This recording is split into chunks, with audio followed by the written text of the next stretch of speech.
Okay, we're gonna see a train go by. That's Indian Point nuclear power plant, which is supposed to be technically shut down now. I don't know if a good feed is coming. But yeah, we got a train coming. We got a train coming.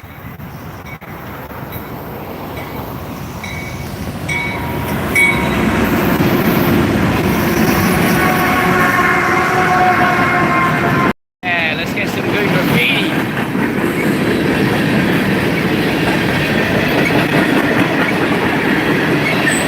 I like to see some good, if there's some good art on this. Most of them are just tags, but you get some good art.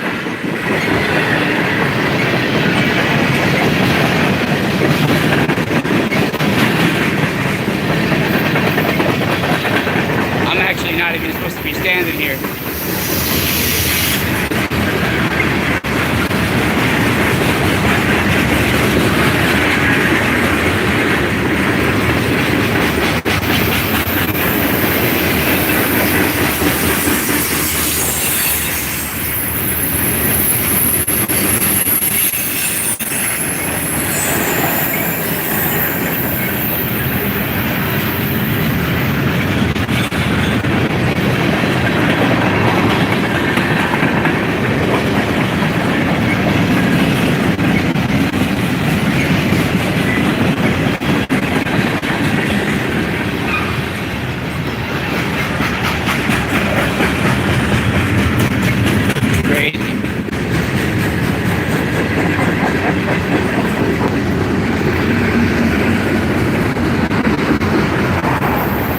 They have this big ass anchor right here too. Look at this shit.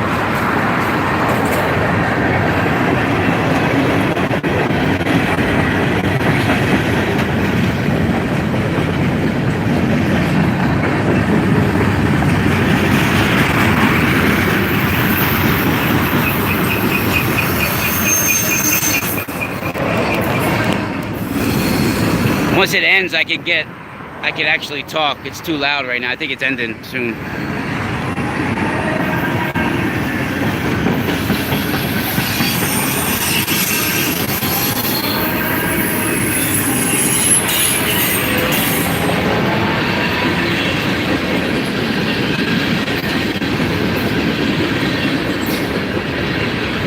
I think there are vultures up above too. I don't think those are hawks. I think those might be vultures.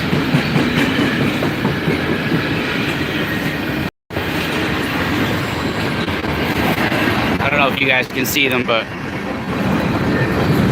of course I'm right here on the Hudson River, right across from Indian Point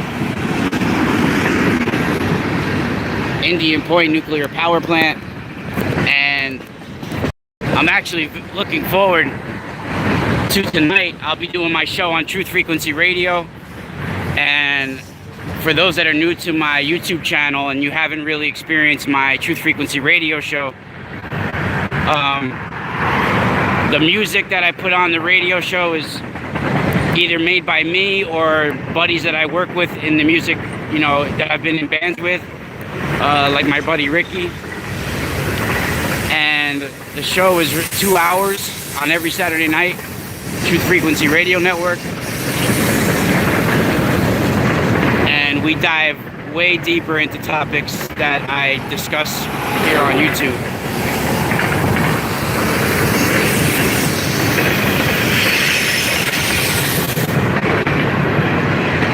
Wow, this is crazy. This shit is long.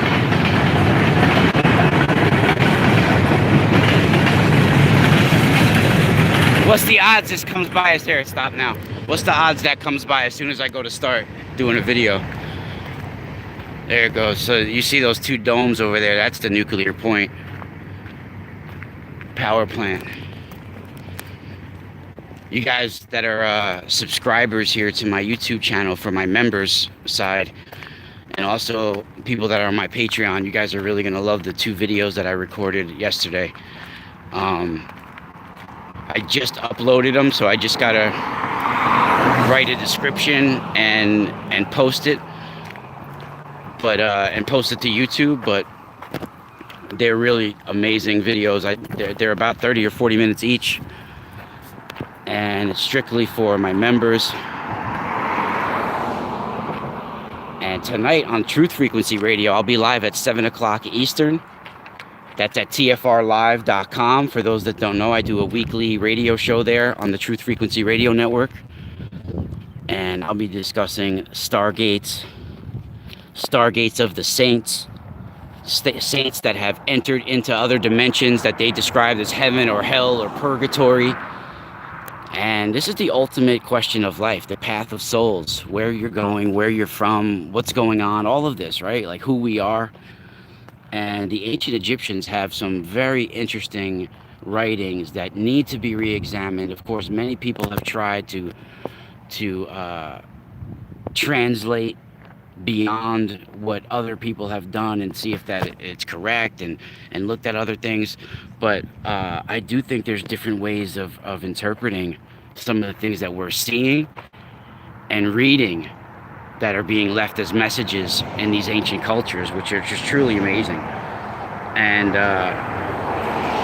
if you look into like the ritual of the dead, the Book of the Dead, ancient Egyptian, I think it was, the real name is like Per-em-Heru. That's like the Book of the Dead.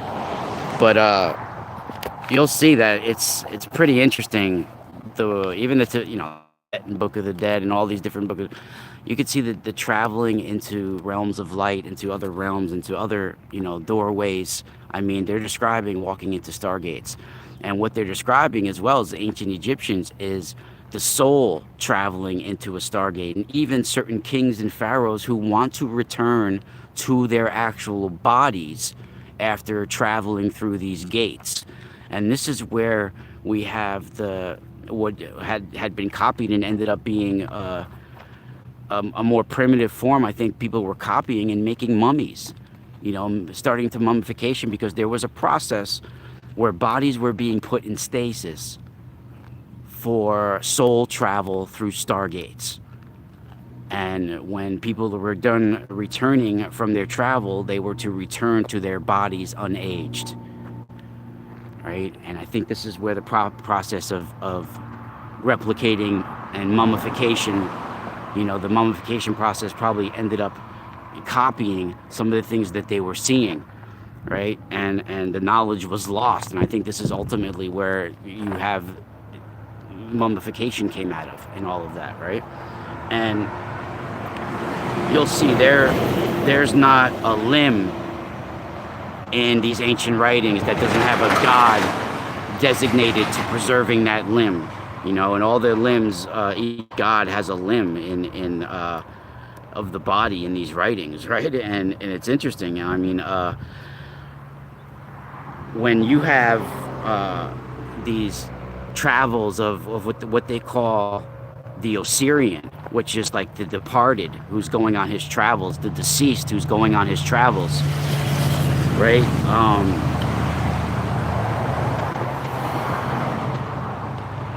They basically call this man like the Osirian, or this person the Osirian.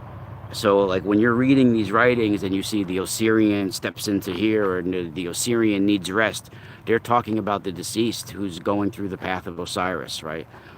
And they talk about the labors of the Osirian, right? Similar to the labors of Heracles or Hercules, the labors of Lupercus in ancient Italian and ancient Roman. They have they're traveling through the stars. It's the path of souls, right? And there's labors that Osiris goes through. He, and the Osirian go through. And one, he becomes like Horus, and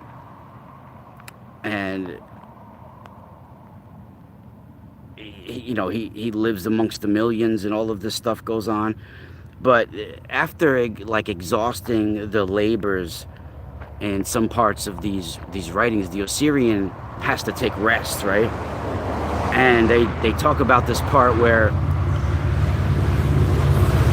he waits in Amenti, which is like a Sheol or a Hades or some sort of hell sort of dimension that they describe. Halls of Amenti could be the halls of your mind, the path of the soul, the path of the spirit as he travels through harmonic levels of who you are, right? This is Amenti. And he waits for a while in Amenti, and he has to like build up his strength and satisfy his hungers, right?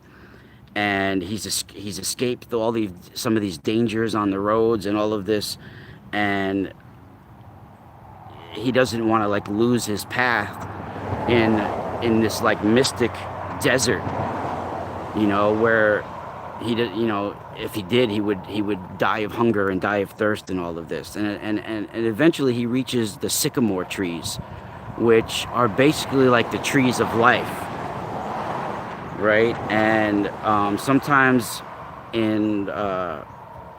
people can also depict this as a peach tree, right?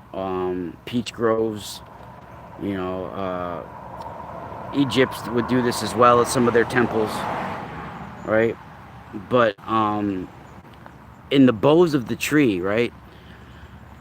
This is where the goddess Nut or Nu is stationed. And Nu is the goddess of the stars, the goddess, of your travels, right? And she starts to pity him, and trying to basically aid him in his progress. And she gives him this heavenly bread, and this bread has like this supernatural ways of sustentation, right, of sustaining life. And she gives him a fluid which she actually calls the waters of life. And after he drinks this, he's all grateful and refreshed, and he talks and he says, I could grow, I can live, I can breathe again. And he starts to recommence his journey to reach the first Stargate of heaven, right? And this is where he goes on a long dialogue between the deceased and the personification of divine light. And this divine light instructs him, and this chapter is actually called the manifestation to light. And there's a dialogue that talks about things that are very similar when you start to look into the Greeks and the way they translate some ancient writings of Egypt between Thoth and Hermes Trismegistus and the light, and how Hermes basically explains to Thoth that there's secret sublime mysteries of nature, and I'm going to teach you these, right? And the Osirian, after he passes through this first gate, this Stargate, he's guided by a new light. And this is all, it goes on in this, and eventually they come to sycamore trees that are made of copper, and walls that are made of iron, right? So and there's corn growing there. So they're like in some alternate dimension with some high technology going on, right? You got copper, you got copper trees and things going like this. Like, this is very interesting, right? And he goes through these transformations.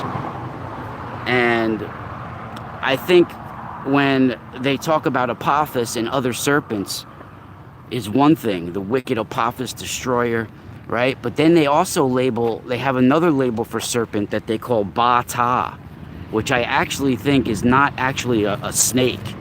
It's some sort of technology that is keeping the bodies in a stasis while the soul travels.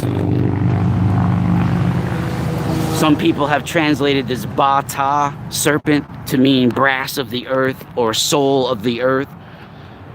But in the writings, it talks about how it gets laid and born every day. And it's the Ba-Ta, the serpent of the earth, who gets laid and born every day and renewed. I forget exactly the writings. I have it written down at home. But I do believe they're describing how the body is kept in a stasis as the soul is traveling through these gates. And I just did a video about Don Bosco on my members, my members side of this of YouTube. That you guys will see it. It's already posted on there. I just haven't made it available yet because I have to write a description and a post about it. But I just did a video about Don Bosco, who had these travels into other dimensions, and he had what he called a heavenly guide with him. He had some sort of angelic intelligence with him, bringing him through these gates. And that's what gets described right here in these ancient Egyptian writings as well. Different forms of intelligence that's guiding through these gates. So tonight on Truth Frequency Radio, we're going to be going deep into this topic. And, when we see facilities like CERN and different places like this, they're working with similar technologies that's being described in these ancient writings.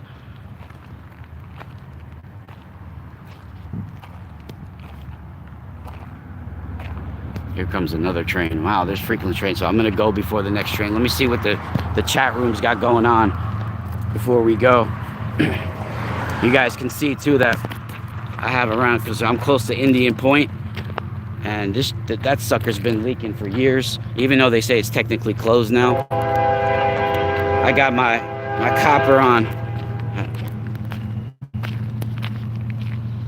Got my copper hanging here.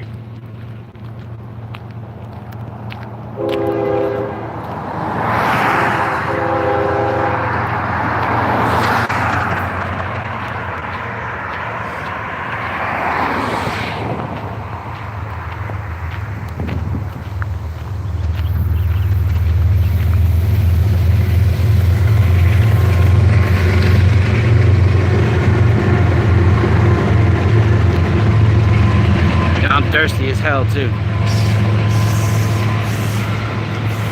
How's all my peeps doing out there?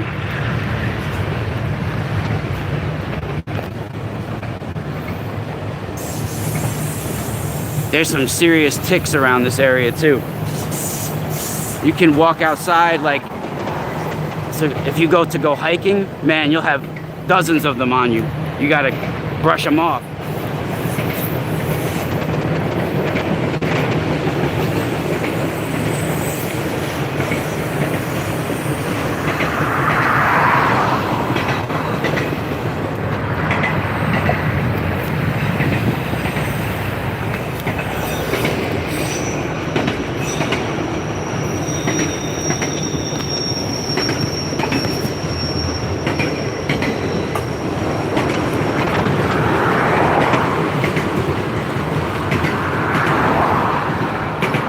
You guys gotta love this though. The ruby matrix. It's one of my favorite stones now is the ruby matrix.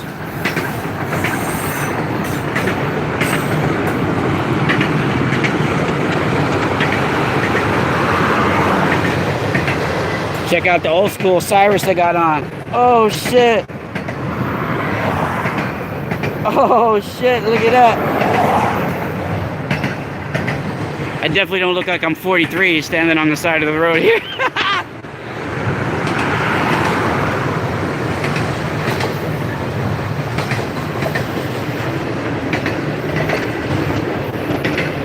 Come on, there's no good art, only tags.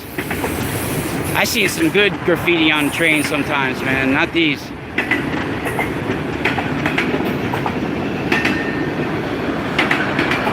At least that's got some color.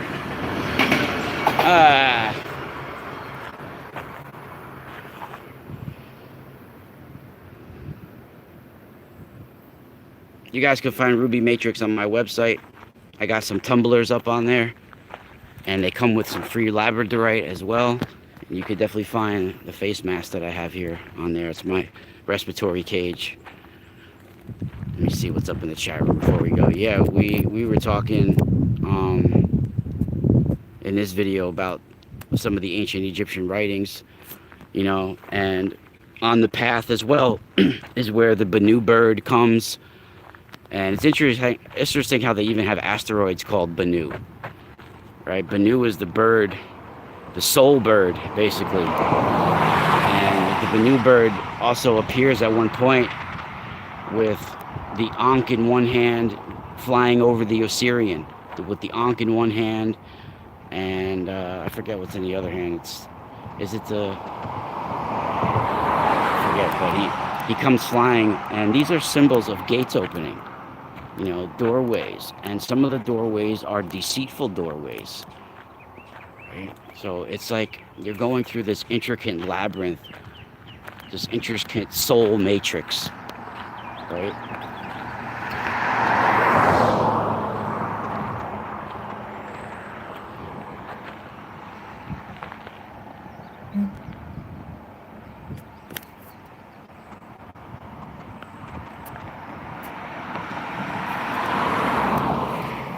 Yep, all weekend I'll be giving out free items with every order as well. So that's at the mysticalspiralstore.com. There's only a limited amount of the ruby stuff. Like I got ruby fuchsite, ruby kyanite, and ruby matrix. Those are the 3 ruby hybrids. And all 3 of them are bomb.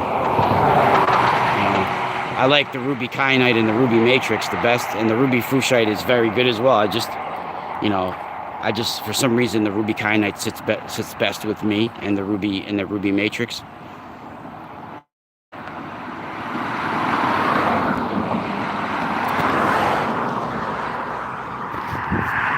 But yeah, that's the infamous Indian Point that we see here as we close. I'll walk by it one more time. And there's like some serious trails. Like I said, you could trek from here in New York State. You can trek down half the country from these trails. I think it's the Appalachian Trails, whatever it is. You could trek down half the country. I knew a kid who his older brother was a couple of years older than us, and when he graduated high school, we were still in high school and shit. And he went and hiked that trail, the Appalachian Trail, and he was never seen again. After like a year or two, I think he was like, for a year and a half, they still had contact, like once in a while somehow, like he was contacting them. Because I think you go on hikes, and throughout the trails, you come across like these mom and pop stores on the roads. Like when you hike across roads, sometimes you come across to a road, and he would make calls from these stores and payphones and things like that we had back then. And after like a year and a half, they lost contact with him. He was never heard from again.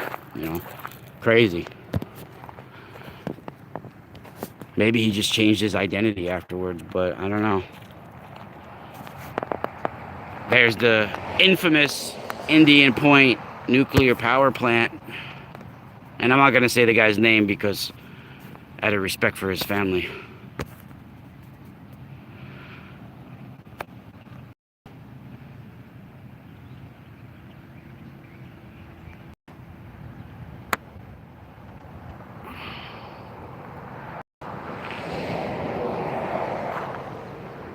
Yeah, supposedly the facility is closed. As far as I know, they've been trying to close it for 40 years. But I think it's technically closed now. That's what they say.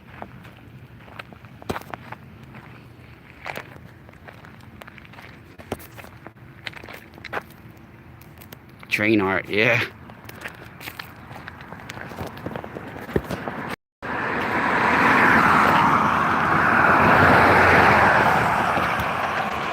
So it'll be cool if you guys show up in the chat room tonight. I mean, we get thousands of live listeners each week because we're on Truth Frequency Radio. We're on like iHeart Radio. We're on TalkStream Live, like all these different platforms. There's all these different paranormal and alternative radio apps that have our Truth Frequency Radio on it. All right, so there's a lot of platforms that get it, but there's not, we don't have like hundreds of people in the Truth Frequency Radio chat room. There'll be some loyal listeners in there each week, but we got to get more people in that chat room. There should be like dozens and dozens and dozens of people in there to support these shows, because we're doing them live for free every week for everybody, and when I do get guests, because some shows I do solo and some shows I do with guests, but the guests that I do get are the guests that are world renowned for what they do. I don't just get some just random guest just because he's been on another show or because this or because that. It's got to be a guest that I'm seriously interested, that I know the work almost at a level that they do, so we can have a really engaging conversation about it. And it's not just like boring questions like, tell me the best thing that ever happened to you, or tell me your best research, or all this stuff. Like, that's George Norrie questions, right? I don't really like, and I'm not knocking them at all. It's just that, like, when I do an interview or have a conversation with someone, it's an engaging, in-depth interview about the information and data and conversation that we're having, like, right?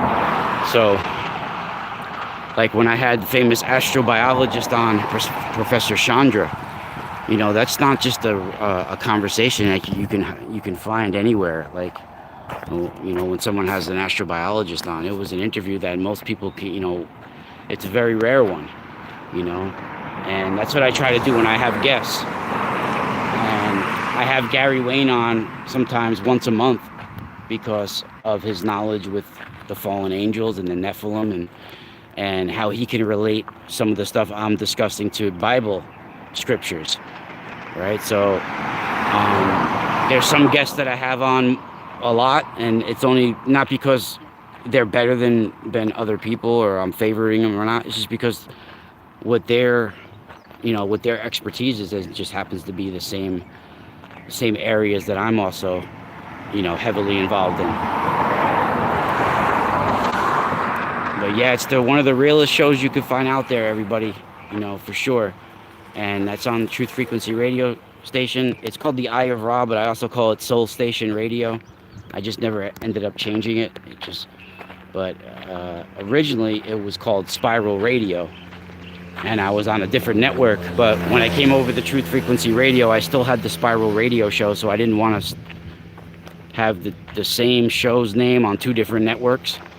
But eventually I left Para X Radio Network and I stayed full-time on Truth Frequency Radio. So I just kept the Eye of Ra that we had at the time. But to me, it's called Soul Station Radio. But you could step inside the Eye of Ra and listen to Soul Station Radio on Saturday nights, 7 to 9 Eastern or 4 to 6 Pacific, or wherever you are embedded in this matrix. We'll see you tonight, everybody. To join the chat room, it's tfrlive.com/chat, and I'll be there at 6:55. Actually, I'll be there earlier than that probably, but I'll be there early. But we start at 7 p.m. live, my show, but I'll be there a little bit earlier than that in the chat room.